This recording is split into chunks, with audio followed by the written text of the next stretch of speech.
ಹೊಸಪೇಟೆ ನಗರದ ಚಾಪಲಘಟ್ಟ ಪ್ರದೇಶದಲ್ಲಿ ಮಹಿಳೆಯೊಬ್ಬಳನ್ನ ಕತ್ತು ಕೊಯ್ದು ಬರ್ಬರವಾಗಿ ಕೊಲೆ ಮಾಡಿರುವ ಘಟನೆ ಮಂಗಳವಾರ ಬೆಳಗಿನ ಜಾವ ಬೆಳಕಿಗೆ ಬಂದಿದೆ. ಮೃತ ಮಹಿಳೆಯನ್ನ ಉಮಾ ಎಂದು ಗುರುತಿಸಲಾಗಿದ್ದು, ಅವರು ನಗರದ ರೈಲ್ವೆ ಕ್ಯಾಟರಿಂಗ್ನಲ್ಲಿ ಕೆಲಸ ಮಾಡ್ತಿದ್ರು ಎಂದು ಪೊಲೀಸರು ತಿಳಿಸಿದ್ದಾರೆ. ಉಮಾ ಅವರು ಸುಮಾರು 13 ವರ್ಷಗಳ ಹಿಂದೆ ಆಂಧ್ರಪ್ರದೇಶ ಮೂಲದ ರಾಮಾಂಜನೇಯ ಎಂಬಾತನನ್ನ ವಿವಾಹವಾಗಿದ್ರು. ಆದರೆ 5-6 ವರ್ಷಗಳ ಹಿಂದೆ ಪತಿಯಿಂದ ಬೇರ್ಪಟ್ಟ ಉಮಾ ಬಳಿಕ ಹೊಸಪೇಟೆಯಲ್ಲಿರುವ ತಮ್ಮ ತವರು ಮನೆಗೆ ಬಂದು ನೆಲೆಸಿದ್ದರು. ಮೃತಳಿಗೆ 3 ಗಂಡು ಮಕ್ಕಳು ಇದ್ದು, ಹಿರಿಯ ಮಗ ಆಂಧ್ರಪ್ರದೇಶದಲ್ಲಿ ತಂದೆಯೊಂದಿಗೆ ವಾಸವಾಗಿದ್ದರೆ ಉಳಿದ 2 ಮಕ್ಕಳು ಉಮಾ ಅವರೊಂದಿಗೆ ಹೊಸಪೇಟೆಯಲ್ಲೇ ವಾಸಿಸುತ್ತಿದ್ದರು.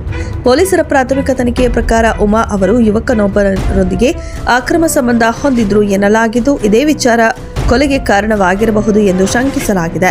ಘಟನೆಯ ಮಾಹಿತಿ ತಿಳಿದ ತಕ್ಷಣ ಸ್ಥಳಕ್ಕೆ ಜಿಲ್ಲಾ ಪೊಲೀಸ್ ವರಿಷ್ಠಾಧಿಕಾರಿ ಸೇರಿದಂತೆ ಹಿರಿಯ ಪೊಲೀಸ್ ಅಧಿಕಾರಿಗಳು ಭೇಟಿ ನೀಡಿ ಪರಿಶೀಲನೆ ನಡೆಸಿದ್ದಾರೆ.